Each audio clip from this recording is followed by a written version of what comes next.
সকাল ৬টা বাজতে চলেছিল। বাইরে তখনও হালকা অন্ধকার, কিন্তু আকাশে হালকা আলোর স্তর জমতে শুরু করেছে। পাখিদের ধীর কিচিরমিচির শোনা যাচ্ছিল।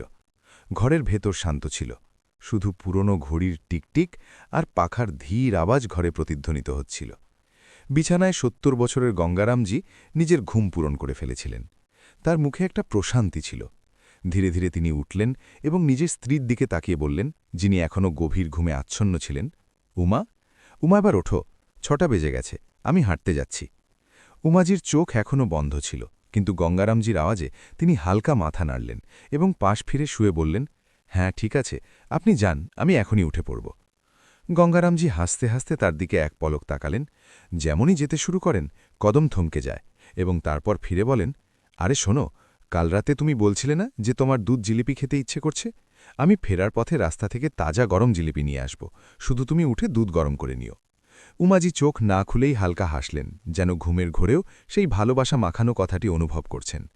গঙ্গারামজি আরও এক নজর তাকালেন, যেন ওই মুহূর্তটি তার দিন শুরুর সবথেকে দামি অংশ ছিল। তারপর তিনি দরজার পাশে রাখা নিজের পুরনো থলিটি তুলে নিলেন, যা আগে সবজি আনার কাজে লাগত। দরজা খুলতেই বাইরের ঠান্ডা হাওয়া তাকে স্বাগত জানাল। হালকা ঝুঁকে থাকা কাঁধ, কিন্তু আত্মবিশ্বাসী কদমে তিনি নিজের পথে বেরিয়ে পড়লেন। কিন্তু বন্ধুরা, তিনি জানতেন না যে সেই সকালের মিষ্টিতে এমন কিছু মিশে আছে যা তার জীবনের দিক বদলে দিতে চলেছে। রাস্তার ধারে হালকা ধোঁয়া উঠছিল, তাওয়ার ওপর ঘিয়ের সুগন্ধ আর রসের গরম ফোঁটা বাতাসে মিষ্টতা ছড়াচ্ছিল। একটি পুরনো কিন্তু নামী জিলিপির দোকান, যেখানে সকাল সকালই ভিড় জমতে শুরু করত। গঙ্গারামজি লাইনে দাঁড়িয়েছিলেন। তার চোখ দোকানের ভেতর ভাজা হতে থাকা সোনালি জিলেপিগুলোর উপর আটকে ছিল। তারপর একটু থেমে তিনি বললেন, ভাইয়া, আধ কেজি জিলেপি দাও, গরম গরমই দিও। তিনি থলি থেকে টাকা বের করতে করতে বললেন। তখনই পেছন থেকে কোনো আওয়াজ এলো, আবেও গঙ্গারাম, ডায়েটিংয়ের নতুন কোনো উপায় শুরু করেছ নাকি?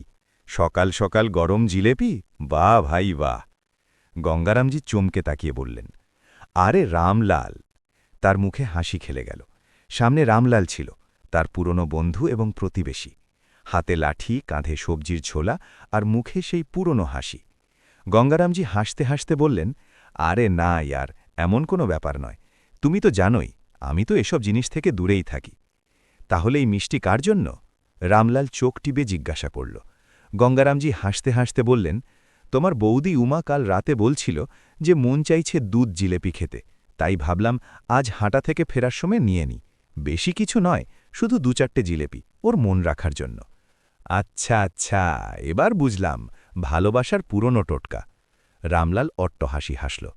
যাই হোক, গঙ্গারামজি থলিটি ধরতে ধরতে বললেন, এই বয়সে নিজে খেয়ে নিলেও দোষ, না আনলেও নালিশ। ভাবলাম কেন আজ স্ত্রীর জন্য একটা মিষ্টি সকাল বানিয়েই দিই। রামলাল হাসতে হাসতে গঙ্গারামজির কাঁধে হাত মারল। একদম ঠিক ভেবেছ বন্ধু, শুধু এই মিষ্টি ভাব যেন সবসময় বজায় থাকে।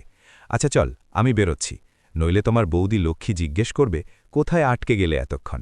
চল, ঠিক আছে, সন্ধ্যায় দেখা হচ্ছে চৌপালে। এ কথা বলে রামলালজি চলে গেলেন। গঙ্গারামজি গরম গরম জিলেপির প্যাকেট নিলেন, থলিতে রাখলেন এবং দোকানের কোনায় দাঁড়িয়ে আরও একবার হাসলেন। শুধু উমার মুখের হাসি দেখে নিই, তাহলে দিনটা সার্থক হয়ে যাবে। কিন্তু বন্ধুরা, সত্যি কি জিলেপির এই মিষ্টতা সেই ঘরের পরিবেশকে মিষ্টি করতে পারবে? নাকি ওই দরজার ওপারে আরও একটি তেতো সত্যি তার জন্য অপেক্ষা করছে? গঙ্গারামজি হাতে থলি নিয়ে হাসতে হাসতে দরজা খোলেন। যেই তিনি ভেতরে আসেন, তার মুখে সকালের সতেজতা আর চোখে উমার হাসি দেখার আকুলতা পরিষ্কার ফুটে উঠছিল। উমা, দেখো, আমি জিলিপি নিয়ে এসছি।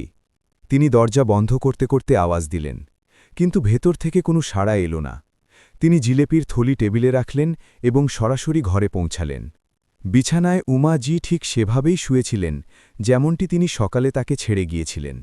গঙ্গারামজি হালকা বিরক্ত হয়ে বললেন, বাজিবা, তুমি তো এখনও ঘোড়া বেচে ঘুমাচ্ছ। কি ব্যাপার, আজ ওঠার ইচ্ছেই নেই নাকি? কিন্তু যখন উমাজি উঠলেন না, তখন তিনি কাছে এসে পালঙ্কের ধারে বসলেন এবং ভালোবেসে বললেন, দেখো, গরম গরম জিলেপি নিয়ে এসছি, এবার তো ওঠো। যেমনই তিনি উমাজির হাত ছুঁয়ে নাড়াতে চাইলেন, হাতটি একেবারে ঢিলে হয়ে পালঙ্কের ধারে লুটিয়ে পড়ল। গঙ্গারামজির হাত সেখানেই থমকে গেল, মুখের হাসি যেন পাথর হয়ে গেল। এক মুহূর্তের জন্য তিনি ভাবলেন হয়তো উমা মজা করছে বা গভীর ঘুমে আছে। উমা, উমা, ওঠো না। এখন তার গলায় কম্পন ছিল। তিনি উমাজির মুখ নিজের দিকে করলেন, কিন্তু সেই মুখ এখন কোনো ভাব ছাড়াই ছিল, না উষ্ণতা, না জ্বর, না হাসি, শুধু এক গভীর ভয়ানক শান্তি। উমা, এই মজা করো না, দেখো দেখো, আমি জিলেপি এনেছি, দুধও গরম করে দেব। গঙ্গারামজির চোখে জল বইতে শুরু করল। তিনি আরও একবার উমার হাত ধরেন, কিন্তু এখন সেই হাত শুধু একটি নাম হয়ে গিয়েছিল, উমা, যার শ্বাস এখন তার থেকে অনেক দূরে চলে গিয়েছিল। না উমা, না, ওঠো উমা, দেখো না, দেখো। তার আওয়াজ এখন কান্নায় মদলে গিয়েছিল। ঘরের কোনায় কোনায় নিস্তব্ধতা ছড়িয়েছিল, এমন এক নিস্তব্ধতা যা শুধু চুপ ছিল না, চিৎকারও করছিল। টেবিলে রাখা জিলেপির থলি এখন নিজের মিষ্টতা হারিয়ে ফেলেছিল, যেন কেউ জীবন থেকে স্বাদ কেড়ে নিয়েছে। আর গঙ্গারামজি নিজের কাঁপতে থাকা হাতে উমার নির্জীব শরীর ধরে যেন নিজের পুরো দুনিয়াকে দুহাতে আগলে রাখার শেষ চেষ্টা করছিলেন। চোখ থেকে বয়ে চলা নীরবতা, ঠোঁটে ছড়িয়ে থাকা কষ্ট, আর হৃদয়ে শুধু একটি প্রশ্ন, উমা, এভাবে কিভাবে চলে গেলে তুমি? গঙ্গারামজি কিছুক্ষণ সেখানেই মেঝের ওপর হাঁটু গেড়ে বসে রইলেন। চোখ শুধু উমাজির মুখের ওপর আটকে ছিল, এবং তারপর চোখ থেকে বয়ে চলা অশ্রু কাঁপতে থাকা হাতে মুছলেন। কিন্তু হৃদয়ের ভেতরের ভাঙন প্রতিটা শ্বাসের সাথে চিৎকার করছিল। ধীরে ধীরে তিনি নিজের কাঁপতে থাকা হাত দিয়ে উমার মুখ স্পর্শ করলেন, যেন এখনও আশা আছে যে তিনি হঠাৎ চোখ খুলে বলে উঠবেন, কি দেখছ? কিছু হয়নি আমার। কিন্তু এমন কিছুই হল না। গঙ্গারামজি নিজের পিঠ দেওয়ালে ঠেকিয়ে কোনো মতে উঠলেন। পায়ে যেন আর প্রাণ অবশিষ্ট ছিল না, কিন্তু হৃদয়ে এক অস্থিরতা ছিল, কাউকে ডাকার, কিছু বলার। তিনি টলমল পায়ে দরজার কাছে পৌঁছালেন এবং সেখান থেকেই ভাঙা গলায় নিজের ছেলেকে ডাকলেন, সুমিত, ও সুমিত, বাবা, একটু নিচে এসো, তোমার মা উমা উঠছে না। ওপরের ঘরে পাখার আওয়াজের মাঝে ছেলের ঘুম ভাঙল। সুমিত বিরক্ত স্বরে বলল, এখন কি হলো বাবা? সকাল সকাল শান্তিতে ঘুমাতেও দাও না, এত চিল্লাচ্ছ কেন? গঙ্গারামজির চোখ দরজার দিকে আটকে ছিল, হয়তো ছেলে দৌড়ে আসবে, কিন্তু সেখানে শুধু আওয়াজ প্রতিধ্বনিত হল, চিন্তা করো না, উমা উঠছে না। অনেক চেষ্টা করলাম বাবা। হয়তো এই শব্দগুলো তার গলায় আটকে গিয়েছিল। তিনি দরজার কাছে দেওয়ালে ঠ্যাঁস দিয়ে দাঁড়িয়ে রইলেন। কিছুক্ষণ পর সুমিত সিঁড়ি দিয়ে নিচে নামল। তার মুখে কোনো উদ্বেগ ছিল না, বরং উল্টো বিরক্তি আর বিরক্তি পরিষ্কার দেখা যাচ্ছিল। সরাসরি দরজার কাছে এসে উঁকি মারল। উমাজি সেভাবেই চুপচাপ শুয়েছিলেন। গঙ্গারামজি কাঁপতে থাকা গলায় বললেন, বাবা, তুই ডাক্তারকে ফোন করে দে। কিন্তু সুমিত ঠান্ডা গলায় বলল, এখন আর কোনো লাভ নেই বাবা, মা এখন আর এই পৃথিবীতে নেই, মা মরে গেছে। গঙ্গারামজির মুখ থেকে কিছুই বেরোল না, কিন্তু চোখ থেকে বয়ে চলা প্রতিটা অশ্রু নিঃশব্দে চিৎকার করছিল, ওমা, তুমি এভাবে কিভাবে চলে গেলে? এখন আমি তোমাকে ছাড়া কিভাবে বাঁচব? উমা? তখনই পেছন থেকে সীমা এলো, চুল এলোমেলো অবস্থায়, হাতে মোবাইল ফোন আর গ্লাসে অর্ধেক চা। নিজের শাশুড়ির দিকে তাকিয়ে এক বিষাক্ত হাসির সাথে বলল, কি হলো এখন? মাঝি উঠলেন না নাকি? মরে গেছেন বুঝি? চলো, ভালোই হলো, এবার রোজ রোজের আধিক্যতা আর দেখতে হবে না। গঙ্গারামজির চোখ এখন উমাজির ওপর ছিল না, বরং সীমার ওপর ছিল, কিন্তু তাতে কোনো আলো ছিল না, শুধু একটি নীরবতা ছিল যা হাজারো প্রশ্নে ভরা ছিল। সেই জিলেপির থলি যা টেবিলে রাখা ছিল সেখানে পড়ে পড়ে ঠান্ডা হয়ে গিয়েছিল, মিষ্টতা আর ছিল না, না থলিতে না ঘরে। নিজের বাবাকে কাঁদতে দেখে সুমিত বলল, বাবা, এখন এই কান্নাকাটি বন্ধ করো আর প্রতিবেশীদের ডাকো এবং দাহ করার প্রস্তুতি করো। আর হ্যাঁ, তাড়াতাড়ি করো, দুপুরে আমার একটা জরুরি মিটিং আছে। এ কথা শুনেই গঙ্গারামজি ধীরে ধীরে বললেন, তোর মা হয়ে কিছু তো সম্মান কর। গঙ্গারামজির গলা কাঁপছিল, কিন্তু সুমিতের মুখ পাথরের মতো, কোনো ভাঁজ ছাড়াই, কোনো ভাব ছাড়াই সে আবার ব্যঙ্গাত্মক সুরে বলল, এখন আপনি ইমোশনাল ড্রামা শুরু করবেন না বাবা, প্রত্যেককে একদিন যেতে হয়। মা চলে গেছেন তো কাঁদলে তিনি আর ফিরে আসবেন না, এখন আর বেশি আবেগপ্রবণ হওয়ার বয়সও নেই আপনার। গঙ্গারামজির চোখ দিয়ে জল নিঃশব্দে পড়তে থাকল, তিনি কোনো উত্তর দিলেন না। তখনই সীমাও বলে উঠল, আর শুনুন, আমাদের থেকে কোনো আশা রাখবেন না, আমার কাছে এমনিতেই সময় নেই এই দাহ করা, স্নান করা আর একপাশে বসে কান্নাকাটি করার। আমাকে সন্ধ্যায় পার্লারে যেতে হবে, পায়েলের বিয়ে আছে তো, তাড়াতাড়ি শেষ করুন এইসব। গঙ্গারামজি একদৃষ্টে নিজের স্ত্রীর দিকে তাকিয়ে রইলেন, যার সাথে জীবনের প্রতিটা ঋতু ভাগ করে নিয়েছিলেন, আর এখন তিনি নিথর হয়ে পড়েছিলেন। হয়তো এই অবহেলা তিনি দেখতেও চাইছিলেন না। কিছুক্ষণের মধ্যেই পাড়ার কিছু মহিলা চলে এলো। একজন জিজ্ঞাসা করল, ভাইসেব, কি হলো উমাদিদির?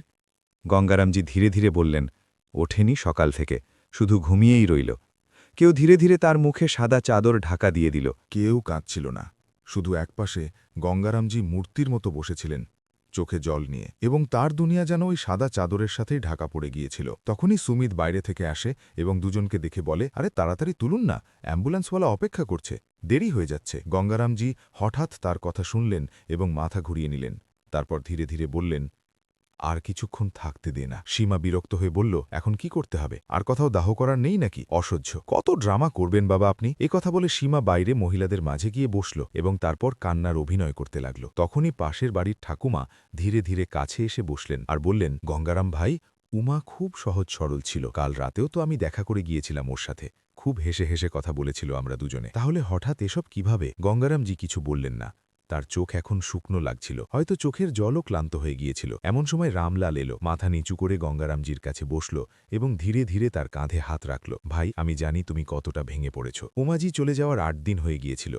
ঘরের স্তব্ধতা এখন ধীরে ধীরে অভ্যেসে পরিণত হচ্ছিল, সেই স্তব্ধতা যা প্রতিটা দেওয়ালে ধাক্কা খেয়ে ফিরে আসত, কিন্তু এখন আর কেউ শোনার ছিল না। গঙ্গারামজি আজও রোজগার মতো উঠলেন, কিন্তু এইবার তার হাতে তোয়ালে ছিল না, বরং উমাজির ছবি ছিল। সেই ছবি যা ৪ দিন আগে চিতার শিওরে রাখা হয়েছিল, যা তিনি সব শেষে তুলেছিলেন, যেন কোনো শেষ জিনিস ছিল যা তার স্ত্রীর সাথে যুক্ত ছিল। তিনি সেই ছবিটি ধীরে ধীরে তুললেন, এক অদ্ভুত কোমলতা আর কাঁপতে থাকা হাতের সাথে। তারপর চুপচাপ সেটি নিজের বালিশের কাছে রেখে দিলেন, যেন তার স্ত্রী এখনও সেখানেই আছেন, শুধু কথা বলছেন না। তিনি সেখানেই পালঙ্কের ধারে বসে রইলেন। নজর দেওয়ালের ঘড়ির ওপর গিয়ে পড়ল। কাঁটা 6:30টার কাছে আটকে ছিল। 6:30, এটাই তো সময় ছিল যখন উমাজি উঠতেন চা বানানোর জন্য।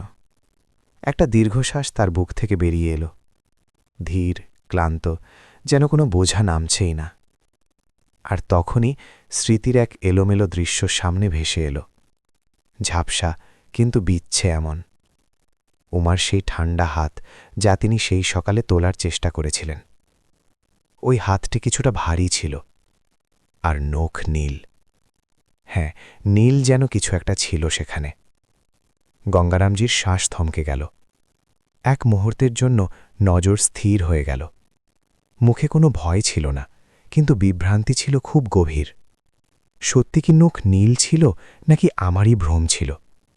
সেই সময় ঘরের স্তব্ধতা আরও গভীর হয়ে গিয়েছিল, যেন উমাজির স্মৃতির সাথে অন্য কোনো কথাও সেখানে আটকে আছে। এমন কোনো প্রশ্ন যার উত্তর এখনও তিনি নিজেও জানতেন না। তারপর তিনি নিজের চোখের পলক ফেললেন, একটা দীর্ঘ শ্বাস নিলেন এবং হালকা মাথা নিচু করে নিলেন। তারপর মনে মনে বললেন, না, এসব আমার ভ্রম। 4 দিন ধরে ঠিক করে ঘুমাইনি, হয়তো সেই ক্লান্তিতেই মাথা এসব ঘুরছে। তিনি উমার ছবিটিকে পালঙ্কের শিয়রে আরও গুছিয়ে রাখলেন। তারপর ধীরে ধীরে উঠলেন এবং ঘর থেকে বেরিয়ে রান্নাঘরে চলে গেলেন। উনুন ধরিয়ে জল রাখলেন আর উমাজির মতোই 2 কাপ চা বানাতে লাগলেন। 1 কাপ নিজের জন্য আর অন্যটি অভ্যেসবশত এখনও উমাজির জন্য। যখন চা তৈরি হল, তখন 1 কাপ তিনি পাশের খালি চেয়ারে রেখে দিলেন। কিছুক্ষণ তিনি সেখানেই বসে চুপচাপ চা খেলেন। কোনো শব্দ নেই, কোনো অভিযোগ নেই, শুধু আরও একটি দিন যা উমাজি ছাড়াই যেন বাছা জরুরি হয়ে গিয়েছিল। উমাজি চলে যাওয়ার পর গঙ্গারামজি প্রতিদিন আরও চুপচাপ হয়ে যাচ্ছিলেন। রান্নাঘরে চা বানানো, খবরের কাগজ পড়ার সময় সামনের চেয়ারের দিকে তাকানো, বলতে বলতে নিজেই থেমে যাওয়া, এই সব এখন তার দৈনন্দিন জীবনের অংশ হয়ে গিয়েছিল। কিন্তু এই নীরবতাকে ঘরে কেউ বোঝার চেষ্টা করেনি। আর তারপর এক সন্ধ্যায়, যখন হালকা শীত ছিল এবং পেটে প্রচণ্ড খিদের অনুভূতি, গঙ্গারামজি ধীর কদমে রান্নাঘরে চলে গেলেন। উমাজি ছাড়া এই রান্নাঘর এখন তার কাছে পর মনে হতো, কিন্তু আজ খিদে এতটাই ছিল যে পেটের কথা শুনতে হল। ধীরে ধীরে ডাল বসালেন, চাল ধুলেন, ছোট একটা হাঁড়িতে খিচুড়ি চাপালেন। মাত্র তখনই পেছন থেকে সীমার জোরালো গলা বেজে উঠল। বাবা, আপনার একটুও ধৈর্য নেই? এমনকি খিদে লেগেছে যে রান্নাঘরে নিজেই ঢুকে পড়লেন? গঙ্গারামজি ফিরে তাকালেন। সীমার হাতে মোবাইল ছিল, কিন্তু চোখ থেকে যেন আগুন ঝরছিল। লোকে তো আমাকেই শোনাবে না, দেখো বৌমা নিজের শ্বশুরকে খাবারও দেয় না। কিন্তু কেউ কি জানে যে আমার শ্বশুর এত পেটুক যে সারাক্ষণ কিছু না কিছু খেতে চায়? এদের খিদে তো যেন কোনোদিন শেষই হয় না। গঙ্গারামজির হাত থেমে গেল। এক মুহূর্তের জন্য তার মুখ শক্ত হল, কিন্তু তারপর চোখ নিচু হয়ে গেল। রাগ তো খুব আসছিল, কিন্তু তিনি নিজের বৌমার সাথে তর্কে জড়াতে চাইলেন না। তিনি জানতেন সীমা সেই মহিলা যে সামান্য কথাতেই পুরো ঘরের পরিবেশ নষ্ট করে দেয়। কিন্তু সত্যি তো এটাই ছিল যে গঙ্গারামজি সকাল থেকে আজ কিছু খাননি। যখন থেকে উমাজি গেছেন তার খিদে যেন শেষই হয়ে গিয়েছিল। তিনি চুপচাপ ডালে সম্বরা দিতেই যাচ্ছিলেন যে পেছন থেকে সুমিতের আওয়াজ এলো। কি হয়েছে? কেন চিৎকার করছো সীমা? সীমা এক মুহূর্ত না থেমে ঘুরে তীব্র গলায় বলল, কি হয়েছে? দেখে নাও নিজের চোখে। তোমার বাবা রান্নাঘরে ঢুকে নিজের জন্য খিচুড়ি বানাচ্ছে। পুরো রান্নাঘরের অবস্থা দেখো, ডাল ছিটকে পড়ে আছে, হাঁড়ি উথলে গেছে, আর জিজ্ঞেস করো না, আমার সমস্ত পরিশ্রমের জায়গায় উনি মাটি করে দিয়েছেন। গঙ্গারামজি হাঁড়ি থেকে চুপচাপ খিচুড়ি বাড়ছিলেন। সুমিত নিজের বাবার দিকে তাকালো এবং তারপর রেগে বলল, বাবা, এত কি খিদে লেগেছিল যে একটুও ধৈর্য ছিল না আপনার? গঙ্গারামজি কোনো উত্তর দিলেন না, শুধু ওই থালাতে খিচুড়ি বাড়লেন, কাপড় দিয়ে কিনারা মুছলেন এবং চুপচাপ রান্নাঘর থেকে বেরিয়ে নিজের ঘরের দিকে এগিয়ে গেলেন। পেছন থেকে সীমার আওয়াজ এখন আরও তীক্ষ্ণ হয়ে গেল, এসব এখন আর চলবে না সুমিত, প্রতিদিন নতুন নাটক। এখন ঘরে যদি এই তামাশাই চলতে থাকে তাহলে সুমিত তৎক্ষণাৎ তাকে থামালো। থামো সীমা, এখন চুপ করো। তারপর হালকা ইশারায় বলল, ওপরে যাও, এখন নয়। সীমা কিছুটা অবাক হয়ে তার দিকে দেখতে লাগল। কিন্তু সুমিতের মুখ কঠোর ছিল। সে আর কিছু না বলে ফিরে সিঁড়ি দিয়ে ওপরে উঠতে লাগল। গঙ্গারামজির ঘরের দরজা বন্ধ হয়ে গিয়েছিল। এখন তিনি কারোর কোনো প্রশ্নের কোনো উত্তর দেওয়া জরুরি মনে করতেন না আর বাইরে। সুমিতের চোখ কিছুক্ষণ দরজাটির দিকে তাকিয়ে রইল, যেন কিছু ভাবছে, কোনো সিদ্ধান্ত বা কোনো ভয় যা ভেতরে ভেতরে জন্ম নিচ্ছিল। কিন্তু বন্ধুরা, কি চলছিল সুমিতের মনে? চলুন জানি গল্পের পরের অংশে। উমাজি চলে যাওয়ার বেশ কিছুদিন হয়ে গিয়েছিল। বাড়ি সেখানেই ছিল, মানুষও সেখানেই ছিল, কিন্তু প্রতিটা কোণ এখন খালি লাগত। সব কিছু আগের মতোই ছিল, শুধু উমাজি ছিলেন না। সেই রাতটা কিছু অদ্ভুত ছিল। ঘড়িতে রাত 2টো বাজছিল। ঘরের দেওয়াল থেকে ধাক্কা খেয়ে আসা হাওয়াও ঠান্ডা লাগছিল। কিন্তু গঙ্গারামজির আত্মা অস্থির ছিল। তিনি এপাশ ওপাশ করতে থাকলেন, কিন্তু ঘুম যেন কোথাও দূরে দাঁড়িয়ে তাকে বিদ্রুপ করছিল। অবশেষে তিনি ধীরে ধীরে চাদর সরালেন, চটি পড়লেন এবং কোনো শব্দ না করে সিঁড়ির দিকে এগিয়ে গেলেন। ছাদে, যেখানে কোনো এক সময় নিজের স্ত্রীর সাথে অসংখ্য রাত কাটিয়েছিলেন। দরজা খুলতেই এক হালকা হাওয়া মুখ ছুঁয়ে গেল, যেন কোনো পুরনো পরিচিত হাসি মুখে বলছে, এসে গেলেন আপনি। তিনি হেসে উঠলেন। ছাদে সেই পুরনো কাঠের চেয়ারটি এখনও কোনায় রাখা ছিল, যেন কারোর অপেক্ষা করছে। গঙ্গারামজি কাছে গিয়ে চেয়ারটি টানলেন এবং বসলেন। মাথা পেছনে হেলিয়ে উপরের আকাশের দিকে তাকালেন। চাঁদ আজও পূর্ণ ছিল, তেমনই উজ্জ্বল, কিন্তু তার আলোতে এখন কোনো হাসি ছিল না। একটি শ্বাস ভেতরে নিলেন এবং চোখ নিজে নিজেই ভিজে গেল। তার নজর পাশের খালি চেয়ারটির ওপর পড়ল, সেখানেই যেখানে কোনো এক সময় তার স্ত্রী উমাজি বসতেন। এবং তারপর স্মৃতির স্তর খুলতে শুরু করল। শুনুন, উমাজি ধীর গলায় বললেন, দেখো না, আকাশে আজ চাঁদ কত পরিষ্কার। তিনি গঙ্গারামজির কাঁধে মাথা রেখে বসেছিলেন। মাথা তার বাহুর ওপর রাখা ছিল, আর চোখ চাঁদের উজ্জ্বল আলোতে ডুবেছিল। গঙ্গারামজি তার দিকে তাকালেন, হাসতে হাসতে বললেন, হ্যাঁ, আর আমার হাসিও তো তাতেই ফুটে উঠছে। উমাজি হালকা চোখের পলক ফেললেন। ঠোঁটে এক ধীর কিন্তু খুব মিষ্টি হাসি ফুটে উঠল। যদি কখনো আমার এই হাসি চলে যায় না, তাহলে এই চাঁদও তোমার কাছে শূন্য মনে হবে। গঙ্গারামজি কিছু বললেন না, শুধু নিজের স্ত্রীর হাত ধরে নিলেন। সেই রাতে হাওয়া কিছুটা ঠান্ডা ছিল, কিন্তু তাদের মাঝে এক অদ্ভুত ওম ছিল, যা শব্দ দিয়ে নয়, শুধু অনুভব দিয়ে বোঝা যেত। আকাশে চাঁদ হাসছিল, আর মাটিতে দুটি হৃদয় নীরব থেকেও সব কিছু বলছিল। গঙ্গারামজির চোখ এখন পাশের চেয়ারটির দিকে ছিল, কিন্তু মুখ কিছুটা শান্ত হয়ে এসেছিল। তিনি ধীরে ধীরে ডান হাত বাড়ালেন, যেন আর একবার উমাজির আঙুলগুলো ধরার চেষ্টা করছেন। হাওয়া এক ঝাপটায় তার সাদা চুলগুলোকে ছুঁয়ে গেল। যেন বলছে, আমি এখানেই আছি। তিনি মাথা দেওয়ালে হেলিয়ে দিলেন, চোখ ধীরে ধীরে বুজে আসতে লাগল। আর তারপর না জানি কখন ঘুম তাকে নিজের কোলে তুলে নিলেন, আর তিনি সেখানেই নিজের উমার স্মৃতিতে হারিয়ে ছাদে সেই জ্যোৎস্নায় ঘুমিয়ে পড়লেন। কিন্তু বেশিক্ষণ কাটেনি যে হঠাৎ তার ঘুম ভেঙে গেল। ভেতরে কোথাও অস্থিরতা জেগেছিল, গলা শুকিয়ে আসছিল, আর শ্বাস কিছুটা ভারী লাগছিল। তিনি চারদিকে তাকালেন, জলের বোতল খুঁজলেন, কিন্তু কিছু পেলেন না। তারপর ধীরে ধীরে তিনি ছাদের সিঁড়ি দিয়ে নিচে নামতে লাগলেন, যেন কেউ নিজের বাড়িতেই চুপচাপ হাঁটছে, পাছে কেউ জেগে না যায়। যে হঠাৎ একটি ধীর আওয়াজ তার কানে পৌঁছাল। তিনি সেখানেই থেমে গেলেন। আওয়াজ সুমিতের ঘর থেকে আসছিল। গঙ্গারামজি অবাক হলেন, এত রাতে সুমিতার সীমা এখনও জেগে কেন আছে? এখন তিনি নিচে নামতে শুরুই করেছেন, তখনই ঘরের ভেতর থেকে আসা সুমিতের ধীর কিন্তু খুব স্পষ্ট আওয়াজ তার পুরো অস্তিত্বকে অসাড় করে দিল। তুমি নিশ্চিন্ত থাকো সীমা, এখন আমাদের কেউ কিছু বলবে না। যা হওয়ার ছিল হয়ে গেছে, এখন বাবাও কিছু করতে পারবেন না। গঙ্গারামজির শ্বাস যেন এক মুহূর্তের জন্য থমকে গেল। তিনি সিঁড়ির আড়ালে লুকিয়ে প্রতিটা শব্দ ধরার চেষ্টা করছিলেন, কিন্তু যেই পরবর্তী শব্দ তার কানে এসে লাগল, তা তার পায়ের তলা থেকে মাটি সরিয়ে দিল। এক মুহূর্তের জন্য গঙ্গারামজির মনে হল যেন তার হৃদয় স্পন্দন ভুলে গেছে। তার শরীর কাঁপতে লাগল, চোখ ছানা বড়া হয়ে গেল, হাত পা যেন অবশ হয়ে গেল। তার উমা, যাকে তিনি নিজের হাতে বিদায় জানিয়েছিলেন, তিনি সত্যি সত্যি ঘুমাননি, তাকে ঘুম পাড়িয়ে দেওয়া হয়েছিল। আর তাও আবার সেই ছেলের হাতে, যার একটা হাসির জন্য উমাজি সারা দুনিয়ার সাথে লড়ে যেতেন। গঙ্গারামজি সেখানেই সিঁড়িতে ঠেস দিয়ে দাঁড়িয়ে লইলেন।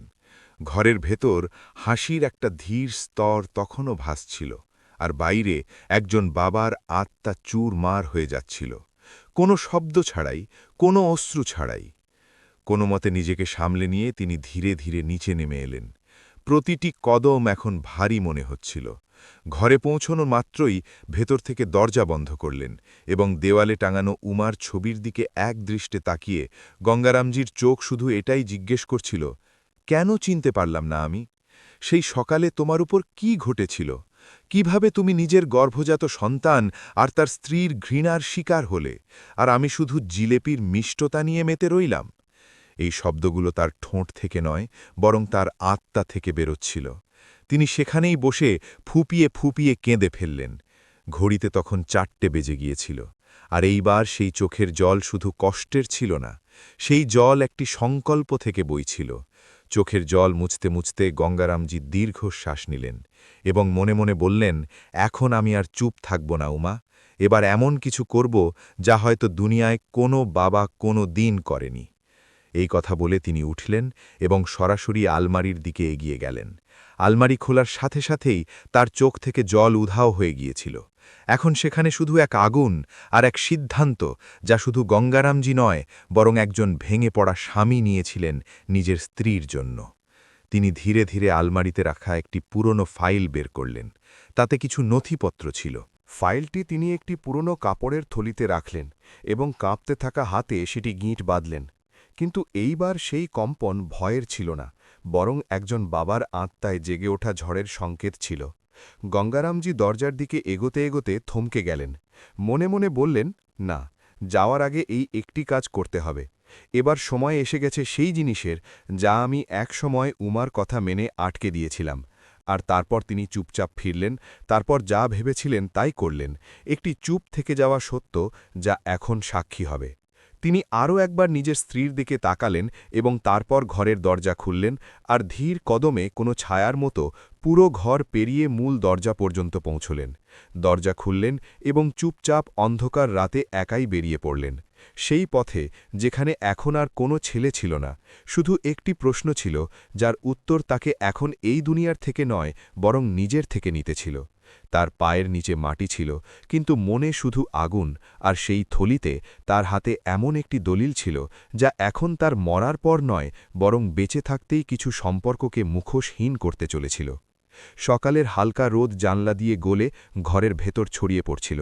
সীমা ধীরে ধীরে উঠল এবং অভ্যেসগতভাবে তার শ্বশুরের ঘরের দিকে উঁকি মারল, কিন্তু যেমনই ভেতরে তাকাল, তার মুখ উজ্জ্বল হয়ে উঠল। ঘরটি খালি ছিল, বালিশ সোজা করে রাখা, চাদর ভাঁজ করা, আর সেই কাপড়ের থলিটিও সেখানে ছিল না। তার ঠোঁটে একটি কুটিল হাসি এলো, যেন কোনো পুরনো বোঝা থেকে হঠাৎ মুক্তি মিলেছে। সে দ্রুত নিজের ঘরে গেল এবং সুমিতের চাদর টেনে বলল, শোনো, আজকের দিনটা খুব ভালো। সুমিত পাশ ফিরে বিরক্ত হয়ে বলল, আরে এখন আবার কি হলো সকাল সকাল, শুতে দাও একটু, সারা রাত ঘুম আসেনি। সীমা দীর্ঘশ্বাস ফেলে চোখ মোটকে বলল, আগে আমাকে একটা জোরে চিমটি কাটো, কোথাও আমি স্বপ্ন দেখছি না তো। সুমিত রেগে বলল, তুমি সোজাসুজি কথা কেন বলছো না, মাথা খারাপ করো না। সীমা এবার জোরে হেসে বলল, যা আমি বলতে যাচ্ছি না শুনলে তুমি খুশিতে পাগল হয়ে যাবে। সুমিত অবাক হল, আরে বাবা বলোই না এবার। তারপর সীমা খুশিতে বলল, তোমার সেই বুড়ো বাবা ঘর ছেড়ে চলে গেছে। সুমিত ঝটকা দিয়ে উঠে বসল। কি আজে বাজে কথা বলছো তুমি? এভাবে কিভাবে চলে যাবে? আশেপাশেই কোথাও গিয়ে থাকবেন, এক্ষুনি চলে আসবেন। সীমা ঠোঁট কামড়ে মাথা নাড়ল। না, আমি ওর আলমারি দেখেছি, ওর জামা কাপড় থলি কিছুই সেখানে নেই। মনে হয় এইবার পাকাপাকিভাবে চলে গেছেন, আর এখন তিনি পেছনে ফিরে তাকাবেন না। তারপর সে নেচে উঠে বলল, এখন আমাদের ভালো দিন শুরু হলো সুমিত। এখন এই বাড়ি আমাদের, আমি এর মালকিন আর তুমি এর মালিক। সীমার কথা শুনে সুমিতের চোখে এক অদ্ভুত চমক এলো, কিন্তু তার মনে কোনো খুশি ছিল না, না ছিল কোনো স্বস্তি। সে খামোশ ছিল, কিন্তু সীমার চোখে নাচতে থাকা শয়তানি তার ভেতরের সত্যকে আরও নগ্ন করে দিচ্ছিল। সীমা এখন পুরো ঘরে ঘুরে ঘুরে হাসছিল। এখন দেখো, এই পুরনো পালঙ্ক বের করে দেব আর রান্নাঘরের টাইলস বদলাবো। বছরের পর বছর এই ঘরে যে পচা গন্ধ ছিল না, এবার তা দূর হবে। তার চোখ এখন ঘরের আসবাব দেখছিল না, বরং সম্পত্তি দেখছিল। সুমিত এখনও চুপচাপ দাঁড়িয়েছিল, কারণ তার এখনও বিশ্বাস হচ্ছিল না যে তার বাবা এভাবে কোথাও চলে যাবেন। সে মনে মনে ভাবতে লাগল, কোথাও কিছু জেনে যাননি তো? তার আঙুলগুলো অজান্তেই বালিশের কোণ কচলাচ্ছিল, যেন মাথায় কোনো চিন্তা খুব বাজেভাবে ঘুরপাক খাচ্ছে। কিন্তু সীমার এখন এসব কথায় কোনো ভ্রুক্ষেপ ছিল না। তার কণ্ঠস্বর পুরো ঘরে প্রতিধ্বনিত হচ্ছিল, এখন আর কোনো বাধা নেই, কোনো নজরদারি নেই। এখন এই বাড়ি আমাদের, আর এখন আমরা সব কিছু নিজের মতো করে করব। পরের দিন সীমা রান্নাঘর থেকে বেরোতেই দরজায় ঘণ্টা বাজল। যেমনই সে দরজা খুলল, সামনে তার মা সুশীলাজি দাঁড়িয়েছিলেন। ঘামে ভেজা, মুখ ক্লান্ত, কিন্তু সীমার চোখে চমক দেখে হেসে ফেললেন। আরে বাহ, মনে হয় কোনো বড় সুসংবাদ আছে। এত উজ্জ্বল দেখাচ্ছে তোকে। কোথাও তোর শাশুড়ির সাথে সাথে শ্বশুরও পটল তোলেননি তো? সীমা খিলখিল করে হেসে বলল, মা আপনিও না, এমন কপাল কি আমার আছে? কিন্তু হ্যাঁ, সেই বুড়ো এখন এই ঘর ছেড়ে চলে গেছে, আর এখন পুরো বাড়ি আমার। সুশীলাজির চোখে চমক এলো। তুই তো সত্যিই বাজি মেরে দিলি রে বেটি, এখন তোকে কেউ আটকাবে না। এর মধ্যেই সুমিত সেখানে চলে এলো। যেমনই সে তার শাশুড়িকে দেখল, হেসে পায়ের দিকে ঝুঁকে প্রণাম করে বলল, মাজি, খুব ভালো করলেন, আঁকে চলে এলেন। এবার তো সত্যিই খুব ভালো দিন এসে গেছে। সীমা নেচে উঠে বলল, সুমিত তুমি এক কাজ করো, মায়ের জন্য নিচের ঘরেই চেয়ার লাগিয়ে দাও, আমি এখনই জল আনছি। সুমিত মাথা নেড়ে বলল, ঠিক আছে, আর হ্যাঁ, আমি সামোসা নিতে যাচ্ছি। সীমা হেসে চট করে বলল, শোনো, মায়ের ঢোকলা খুব পছন্দ, সেটাও নিয়ে এসো। আর হ্যাঁ, কোনো ভালো মিষ্টিও নিয়ে এসো। খুশির দিন তো, সেলিব্রেশন তো হওয়াই চাই। সুমিত দরজার দিকে এগোতে এগোতে বলল, ঠিক আছে, আনছি সব কিছু। আর তারপর সে বাইরে চলে গেল, যেখানে রাস্তায় এখন আর গঙ্গারামজি ছিলেন না, কিন্তু তার ছায়া প্রতিটা মোড়ে মোড়ে উপস্থিত ছিল। ওদিকে সীমা নিজের মা সুশীলার সাথে বেপরোয়াভাবে গঙ্গারামজির ঘরে গিয়ে বসল, যে ঘরের দেওয়ালে বছরের পর বছর ধরে উমাজি আর গঙ্গারামজির স্মৃতি মিশেছিল। সেখানে এখন হাসি ঠাট্টা আর স্বার্থের গান প্রতিধ্বনিত হচ্ছিল। কিন্তু সত্যিই কি সবকিছু এখন তাদের কথা মতো ছিল, নাকি ওই ঘরের দেওয়ালগুলো এখন কিছু শুনছে আর দেখছে, যা হয়তো কোনোদিন কথা বলে উঠবে? কিছুক্ষণ পর সুমিত সমোসা, মিষ্টি আর সুশীলাজির পছন্দের ঢোকলা নিয়ে ফিরল। তারপর তিনজন এখন গঙ্গারামজির ঘরে আয়েশ করে বসেছিল, যেন কোনো বড় যুদ্ধ জিতে ফিরেছে। সীমা প্লেট সাজাতে লাগল, সুমিত বোতল থেকে ড্রিঙ্ক ঢালছিল, আর সুশীলাজি চেয়ারে বিরাজমান। পুরো পরিবেশে এখন এক ঠান্ডা স্বস্তি ছিল। এরই মাঝে সুশীলাজি একটি দীর্ঘশ্বাস নিলেন এবং হেসে বললেন, যাই হোক বাবা, তোদের মানতে হবে, কত নিখুঁতভাবে তোরা সবকিছু করে ফেললি। আমার তো আজও বিশ্বাস হয় না সুমিত, যে তুই সীমার সাথে মিলে নিজের মাকে ওপারে পাঠিয়ে দিলি। ঘরের ভেতর পলকের জন্য এক অদ্ভুত নিস্তব্ধতা ছেয়ে গেল। তারপর সীমা খিলখিল করে হেসে বলল, সন্দেহ হবেই বা কি করে মা, আসলে প্ল্যানিং তো আপনার ছিল, আর এতটাই পারফেক্ট যে সবকিছু ঠিক যেন রিহার্সাল মতোই হলো। সুশীলাজি স্নেহ ভরা কিন্তু চালাক হাসির সাথে সীমার পিঠ চাপড়ে বললেন, বেটি, তোর জন্য তো আমি সবকিছু করতে পারি, তুই তো আমার আসল শক্তি, বাকি সব তো শুধু মোহমায়া। সীমার চোখে অহংকার ভেসে উঠল, কিন্তু তারপর একটু গম্ভীর হয়ে বলল, মা, কিন্তু ওই দিন আমরা দুজনেই সত্যিই ভয় পেয়ে গিয়েছিলাম। যেমনই আমি ওকে সেই ইঞ্জেকশন দিতে গেলাম, হঠাৎ আমার শাশুড়ির চোখ খুলে গেল। উনি চিৎকার করতে যাবেন, ঠিক তখনই সুমিত ঝাপটে ধরে ওর মুখ বন্ধ করে দিল। সুশীলাজি চমকে উঠে বললেন, কি? তারপর কি হলো? এইবার সুমিত বলল, গলায় এখনও হালকা কাঁপন ছিল। মাজি, সেই সময় সবথেকে বড় ভয় এটা ছিল যে যেমনই সবকিছু হলো, বাইরে থেকে সেই বুড়োর আওয়াজ এলো। সে ফিরে এসেছিল মর্নিং ওয়াক থেকে, আর তাড়াহুড়োতে এসে ইঞ্জেকশনের শিশিটি আমার হাত থেকে ফসকে পালঙ্কের নিচে পড়ে গিয়েছিল। সেই কথাটাই আমাদের ভেতরে ভেতরে কুড়ে খাচ্ছিল এতদিন। সীমা হেসে কথাটি শেষ করল। কিন্তু যেমনই সেই বুড়ো ঘর ছেড়ে চলে গেল, আমরা স্বস্তির শ্বাস ফেললাম। আর সেই শিশিটিও আমরা পেয়ে গেছি। সুশীলাজি হেসে হাততালি দিলেন। চলুন, একেই বলে শেষ ভালো যার সব ভালো তার।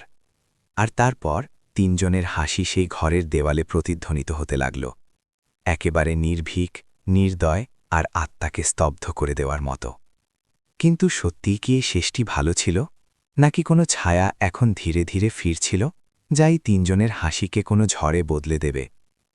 আর ওদিকে অন্যদিকে গঙ্গারামজি এখন সেই সব করে ফেলেছিলেন যার কল্পনাও তার ছেলে বৌমা করতে পারেনি। যে ঘরটিকে তারা লুটে নিয়েছিল, যে মাকে তারা মেরে ফেলল, আর যে বাবাকে তারা শুধু বোঝা ভেবেছিল, সেই বাবা এখন সেই বোঝার ছাই থেকেই এক নিঃশব্দ ঝড় তুলেছিলেন। লোকে বলে না, যারা সবকিছু হারিয়ে ফেলেছে তাদের কাছে হারানোর কিছু বাকি থাকে না, কিন্তু করার মতো অনেক কিছু থাকে। গঙ্গারামজির থলিতে না শুধু নথিপত্র ছিল, বরং তার আত্মার আগুনও ছিল। তিনি এখন শুধু একজন দুঃখী স্বামী বা ভেঙে পড়া বাবা ছিলেন না, তিনি এখন ইনসাফের গল্প লিখতে বেরিয়েছিলেন। এমন গল্প যাতে কেউ চিৎকার করবে না, কেউ আঙুল তুলবে না, শুধু একদিন পুরো সত্য নিজে নিজেই সামনে চলে আসবে। আর সেই দিন এখন আর দূরে ছিল না। একটি সাধারণ কিন্তু পুরনো আর গভীর কাঠের অফিস ছিল সেটি। দেওয়ালে আইন সংক্রান্ত বইপত্র, পুরনো ফাইলের গন্ধ আর একটি ম্লান আলোর টেবিল ল্যাম্প। গঙ্গারামজি একটি বেঞ্চে বসেছিলেন, মুখে গাম্ভীর্য, চোখে ক্লান্তি, আর হাতে সেই থলি যা এখন একজন হত্যাকারী ছেলেকে মুখোশীন করার চাবিকাঠি হয়ে উঠেছিল। তার পাশে বসেছিল তার পুরনো আর বিশ্বস্ত বন্ধু রামলাল। ধবধবে সাদা চুল, চোখে উদ্বেগ আর ঠোঁটে সত্যিকারের বন্ধুত্ব।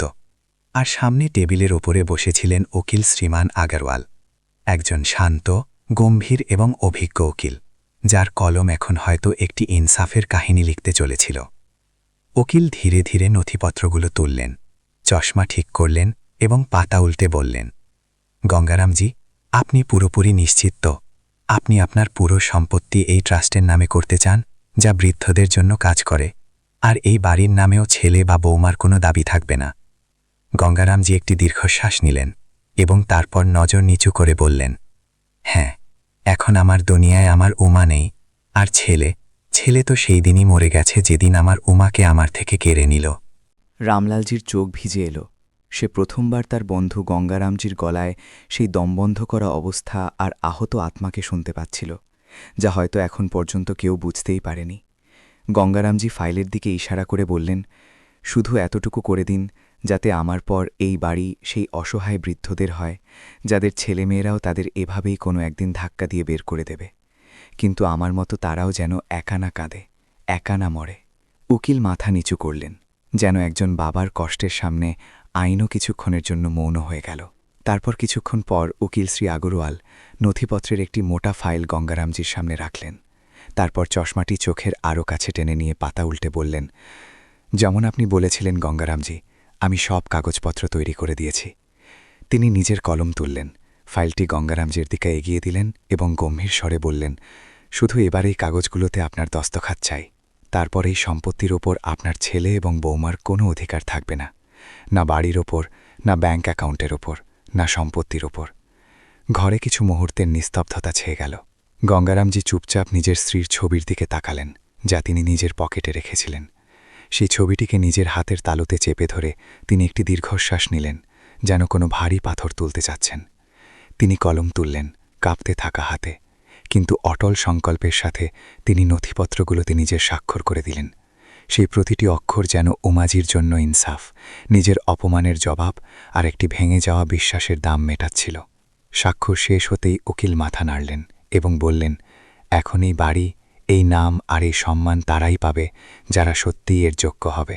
রামলালজি চুপচাপ বসেছিলেন, কিন্তু তার চোখে গর্ব ছিল যে তার বন্ধু এখনও ভেঙে পড়েনি, বরং একটি নতুন লড়াই লড়ার জন্য দাঁড়িয়েছে। উকিলের থেকে ফাইল নিয়ে গঙ্গারামজি সেটি থলিতে গুছিয়ে রাখলেন। তারপর রামলালজির সাথে ধীর কদমে অফিসের বাইরে বেরোলেন। দরজা দিয়ে বেরোতেই তিনি নিজের পকেটে হাত দিলেন এবং পুরনো মোবাইলটি বের করতে করতে একটি দীর্ঘশ্বাস নিলেন, যেন কোনো বড় যুদ্ধের শেষ রণভেরি বাজাতে চলেছেন। গঙ্গারামজির হাতে এখন আর কম্পন ছিল না। সেই কাঁপুনি তো তখন ছিল যখন ছেলের ঘৃণা সহ্য করেছিলেন। এখন তো শুধু এক আগুন ছিল, আর সেই আগুনে জ্বলন্ত একটি সিদ্ধান্ত। তিনি ধীরে ধীরে বললেন, চল রামলাল, এবার সময় এসে গেছে সেই সন্তানকে শিক্ষা দেওয়ার যে নিজের মায়ের গর্ভকেই কলঙ্কিত করে দিয়েছে। রামলালজি কিছু না বলে মাথা নাড়লেন। তার চোখে কিছু অস্থিরতা ছিল, কিন্তু সেই সাথে একটি দৃঢ় বিশ্বাসও ছিল যে আজ বন্ধু একা নয়। গঙ্গারামজি সেই পুরনো নম্বর মেলালেন, ইন্সপেক্টর অনিলের। ফোনের অন্যদিকে কলটি লাগামাত্রই গম্ভীর আর জোরালো আওয়াজ ভেসে এলো। গঙ্গারামজি সোজাসুজি জবাব দিলেন, হ্যাঁ অনিল সাহেব, সব কাগজপত্র তৈরি আছে। যা আমি বলেছিলাম তার প্রতিটি প্রমাণ আমার কাছে আছে। এবার শুধু। ফোনের ওপার থেকে ইন্সপেক্টর অনিলের আওয়াজ এলো, আপনি নিশ্চিন্ত থাকুন, পুলিশ ঠিক সময় পৌঁছে যাবে। এবার ওরা দুজন আর বাঁচবে না। আপনি যা সহ্য করেছেন তার হিসাব এবার আইন দেবে। শুধু আপনি বাড়ি ফিরে যান আর পরের কাজ আমাদের ওপর ছেড়ে দিন। গঙ্গারামজি ফোন কাটলেন এবং একটি দীর্ঘশ্বাস নিয়ে আকাশের দিকে তাকালেন। উমা, এবার তুই দেখ না, তোর খুনিরা শান্তিতে বাঁচতে পারবে না। তার মুখে এখন আর চোখের জল ছিল না, শুধু একটি নীরবতা ছিল যাতে ঝড় লালিত হচ্ছিল। আর ওদিকে বাড়ির ভেতর তখনও উৎসবের মেজাজ ছিল, কিন্তু এটি কোনো উৎসবের নয়, বরং লোভ আর জয়ের নেশার উদযাপন ছিল। সীমা তার শাশুড়ি উমাজির আলমারির সামনে বসেছিল। একটি একটি করে গয়না বের করে নিজের গায়ে পড়ে দেখছিল, যেন সে কোনো পুরনো বাক্স থেকে ছোটবেলার খেলনা বের করছে। মা, দেখো না এই আংটিটা। সে একটি হীরের আংটি বের করে চকচকে অবস্থায় বলল, আপনার হাতে তো দারুণ লাগবে। সুশীলাজি কাছে এসে বসলেন আর সেই আংটিটি নিজের আঙুলে পড়তে পড়তে বললেন, সত্যি এটি তো খুব সুন্দর। যখন সেই বুড়ি আর নেই তখন কেননা এটি তার বৌমার মাই সামলে রাখুক। তিনজনের হাসি ঘরে প্রতিধ্বনিত হয়ে উঠল, এমন এক হাসি যাতে না ছিল ইনসানিয়াত, না সম্পর্কের কোনো মর্যাদা। সীমা এখন হাড়টি বের করে গলায় দিয়ে আয়নায় নিজেকে দেখল। এখন তো আমি সত্যিই এই বাড়ির রানী মনে হচ্ছে মা। সুশীলাজি টিপ্পনি কাটলেন, রানীই নয়, মহারানী। আর তোর সুমিত তো কোনো রাজার থেকে কম নয়। আর ঘরে অট্টহাসির আওয়াজ ছড়িয়ে পড়ল। সুশীলাজি আংটিটি আরও একবার দেখলেন এবং বললেন, এখন এই বাড়ির ওপর শুধু তোদের দুজনের হক। কিন্তু তখনই অট্টহাসির মাঝে যেন সময় থমকে গেল। মূল দরজায় একটি ছায়া দাঁড়িয়েছিল, আর তিনি অন্য কেউ নন, গঙ্গারামজি ছিলেন। তার মুখে ক্লান্তি ছিল না, বরং একটি পাথরের মতো কঠোরতা ছিল। তার চোখ যেন সবকিছু চিরে দেখছিল। সীমার চোখ এখন ছানা বড়া হয়ে গেল। সুমিতের মেরুদণ্ডা দিয়ে এক ঠান্ডা স্রোত বয়ে গেল। বাবা, সুমিত কাঁপতে থাকা গলায় বলল। তারপর একটু থেমে বলল, কোথায় চলে গিয়েছিলেন? আপনাকে আমি কত খুঁজলাম। গঙ্গারামজি একটি পলকও নষ্ট না করে চড়া গলায় বললেন, ব্যাস, এবার একটা শব্দ আর বলবে না। বন্ধ করো তোমার এই নাটক আর এই মিথ্যা লোক দেখানো। তার স্বর এতটাই তীক্ষ্ণ ছিল যে সুশীলাজির হাসিও পলকে উধাও হয়ে গেল। আজ প্রথমবার আমি দেখলাম কিভাবে মানুষের চেহারায় শয়তানও হাসতে পারে। তোমরা সব এখানে উৎসব পালন করছো, কিন্তু এবার অনেক হয়েছে। আর তারপর তিনি ঘরের ভেতরে এলেন আর টেবিলে রাখা গয়নাগুলো দেখলেন। এই সব গয়না আমার উমার। তোমাদের সাহস কি করে হলো এগুলো হাত দেওয়ার? এবার তোমরা সব তৈরি হয়ে যাও জেলে যাওয়ার জন্য। তার মুখ থেকে এতটুকু শোনা মাত্রই সুমিত চিৎকার করে বলল যে, আপনার পাগলপন নিজের কাছে রাখুন আর বেরিয়ে যান এবার এখান থেকে। এই বাড়িতে এখন আমার আর সীমার অধিকার। কথা বলে সে নিজের বাবার হাত ধরল আর ধাক্কা মেরে বের করে দিতেই যাচ্ছিল। আর তখনই সীমাও বলে উঠল, বড় এলেন আমাদের জেলে ঢোকানোর মতো। কিন্তু তখনই গঙ্গারামজি তার হাত ঝটকা দিয়ে সরিয়ে একটি জোরালো চর তার গালে বসিয়ে দিলেন এবং বললেন, খবরদার, নিজের নোংরা হাত দিয়ে যদি আমাকে ছুঁয়েছ তো তোমার এই হাতই ভেঙে দেব। তার চোখে এখন আর জল ছিল না, শুধু এমন এক আগুন ছিল যা সবকিছু ছাড়খাড় করে দিতে প্রস্তুত ছিল। আর তখনই বাড়ির বাইরে একটি সাইরেনের আওয়াজ শোনা গেল। পুলিশ চলে এসেছিল। গঙ্গারামজি কয়েক কদম এগিয়ে গেলেন, আর এখন তার গলায় সেই কম্পন ছিল যা পাথরকেও চিরে দেয়। আর রইল কথা এই বাড়ির ওপর অধিকারের। তিনি সরাসরি সীমা আর সুমিতের চোখের দিকে তাকিয়ে বললেন, তাহলে শুনে নাও, এবার এই বাড়ির ওপর তোমাদের কোনো অধিকার নেই। ঘরে নিস্তব্ধতা ছেয়ে গেল। আমি আমার সারা জীবনের কামাই, আমার পরিশ্রম, আমার উমার স্মৃতি দিয়ে সাজানো এই বাড়িকে এখন সেই ট্রাস্টের নামে করে দিয়েছি যেখানে কোনো ছেলেই নিজের মা বাবার সাথে এমন প্রতারণা করতে পারবে না। আর হ্যাঁ, আমার উমার হত্যাকে যা ন্যাচারাল ডেথ বলে তোমরা দুজনে চাপা দিয়েছিলে, এখন তার প্রমাণ আমার কাছে আছে। তোমাদের নিজের বাড়ি থেকেই তোমাদের নিজেদের কর্মের প্রতিধ্বনি, যাতে তোমাদের তিনজনের সেই কথাগুলো আছে যা তোমরা হেসে হেসে বলছিলে। তারপর তিনি পকেট থেকে একটি ছোট ক্যামেরা বের করলেন। এটাই সেই সাক্ষী যাতে সবকিছু পরিষ্কার দেখা যাচ্ছে, যা উমা মানা করেছিল লাগাতে, কিন্তু আজ ওটাই তোমাদের তিনজনের সত্য দুনিয়ার সামনে নিয়ে এসেছে। এতটুকু বলে তিনি দরজার দিকে ফিরলেন, আর দরজায় ইন্সপেক্টর অনিল আগে থেকেই দাঁড়িয়েছিলেন। এখন ইনসাফ কথা বলবে আর তোমরা শুধু শুনবে। ইন্সপেক্টর অনিল গঙ্গারামজিকে একটি আশ্বস্ত নজরে দেখলেন এবং তারপর পা বাড়ালেন। তার পেছনে দুজন কনস্টেবল ছিল, একজনের হাতে ক্যামেরা ছিল আর অন্যজনের হাতে গ্রেফতারি পরোয়ানা। সীমা আর সুশীলার চোখ ছানা বড়া হয়ে গেল। সুশীলার হাসি কিছুক্ষণ আগেই ঘরে প্রতিধ্বনিত হচ্ছিল, এখন তার মুখ সাদা চাদরের মতো ফ্যাকাশে হয়ে গিয়েছিল, যেন তার শিরা থেকে সমস্ত রক্ত শুকিয়ে গেছে। ইন্সপেক্টর, এটা কি মশকরা? সুমিত ঘাবড়ানো গলায় বলল, কিন্তু তার শব্দগুলো কাঁপছিল। ইন্সপেক্টর অনিল তার দিকে তাকিয়ে বললেন, মশকরা তো তখন ছিল যখন তোমরা মিলে একজন মায়ের শ্বাস কেড়ে নিচ্ছিলে। এখন এটি ইনসাফ। সীমা গয়না ভরা হাত কাঁপতে কাঁপতে পেছনে সরিয়ে নিল। তার মুখ এখন ভয় আর গ্লানির দমবন্ধ করা অবস্থায় থরথর করে কাঁপছিল। সুশীলা কথা বলার চেষ্টা করছিল, কিন্তু শব্দ গলায় আটকে গিয়েছিল। সে যেমনই পা পেছনে সরালো, একজন কনস্টেবল এগিয়ে এসে তার হাতে হাতকড়া লাগিয়ে দিল। আপনাকে গ্রেফতার করা হচ্ছে। ভারতীয় দণ্ডবিধির ধারা ৩০২, ১২০ এবং ২০০১-এর আওতায় মামলা দায়ের করা হচ্ছে। হত্যা, ষড়যন্ত্র এবং প্রমাণ লোপাটের চক্রান্ত। সীমা যেন মাটিতে আছড়ে পড়ল। তার হাসি এখন এক উদ্ভ্রান্ত অবস্থায় বদলে গিয়েছিল। না, এটি মিথ্যে, আমরা কিছু করিনি। সুমিত সেখানেই মাটিতে বসে পড়ল। এখন তার মুখে না ছিল কোনো দম্ভ, আর না নিজের বাবার দিকে তাকানোর হিম্মত, কারণ সে জানত এখন কোনো রক্ষা নেই। সুশীলার নীরবতা, সীমার চিৎকার আর সুমিতের নত হওয়া ঘাড় এখন যে কাউকে এটা ভাবতে বাধ্য করছিল কতটা নিচে নামতে পারে একজন মানুষ যখন তার লোভ আপনজনদের থেকে বড় হয়ে যায়। পুলিশ তাদের নিয়ে চলে গিয়েছিল। গঙ্গারামজি কিছুক্ষণ সেই জায়গায় দাঁড়িয়ে রইলেন যেখানে উমাজি বসতেন, হাসতেন। তিনি ধীরে ধীরে পকেট থেকে উমার ছবি বের করলেন, সেই ছবি যা সবসময় তার কাছে থাকত, আর সেটি দেখে বললেন, দেখলি উমা, তোর গঙ্গারাম হার মানেনি। তোর জন্যে তোর নামের সেই সম্মান বাঁচিয়ে আনলাম, যা এই 4 দেওয়ালের থেকে অনেক বড়। সূর্য এখন জানলা দিয়ে উকি মারছিল, কিন্তু এইবার তার আলো কোনো জয়ের মতো মনে হচ্ছিল, আর গঙ্গারামজির এখন এক প্রশান্তি ছিল যে এবার তার উমা ইনসাফ পেয়ে গেছে। এই গল্পের শেষে একটি প্রশ্ন প্রতিটি হৃদয়কে চিরে দেয়, সত্যিই কি সন্তান এত বদলে যেতে পারে? মা বাবা সেই রোদ যারা নিজে জ্বলে যাতে তাদের সন্তান ছায়া পেতে পারে, কিন্তু যখন সেই সন্তানই তাদের বৃদ্ধ বয়সে অন্ধকার হয়ে যায়, তখন মানুষ নয়, মানবতা মরে যায়। যে হাতগুলো তোমাকে চলতে শিখিয়েছে, সেই হাতই যদি থরথর করে কাঁপতে কাঁপতে রান্না করে, তবে সেটি শুধু ক্লান্তি হয় না, সেটি সেই সম্পর্কের অন্তিম শ্বাস হয়। এই গল্প শুধু একজন বাবার নয়, এটি সেই লাখো মা বাবার সত্য যারা আজও ঘরে চুপচাপ চোখের জল গিলে নেয় নিজেরই সন্তানদের অবহেলা দেখে। যদি আপনার মা বাবা জীবিত থাকেন, তবে তাদের শুধু বাঁচিয়ে রাখবেন না, তাদের অনুভব করান যে আপনি তাদের সাথে আছেন, কারণ তাদের চলে যাওয়ার পর যে স্তব্ধতা ঘরে প্রতিধ্বনিত হয় তা সারা জীবন পিছু ছাড়ে না। তাদের চলে যাওয়ার পর পস্তানোর থেকে ভালো আজ তাদের জড়িয়ে ধরা, কারণ মা বাবার সঙ্গ শুধু দায়িত্ব নয়, একটি বরদান। আপনাদের এই গল্পটি কেমন লাগলো? যদি ভালো লেগে থাকে তবে ভিডিওটি লাইক করুন আর চ্যানেলটি সাবস্ক্রাইব অবশ্যই করুন। দেখা হচ্ছে এমনই আরও একটি আকর্ষণীয় গল্পে। ততক্ষণ নিজের আর নিজের আপনজনদের খেয়াল রাখুন। ধন্যবাদ।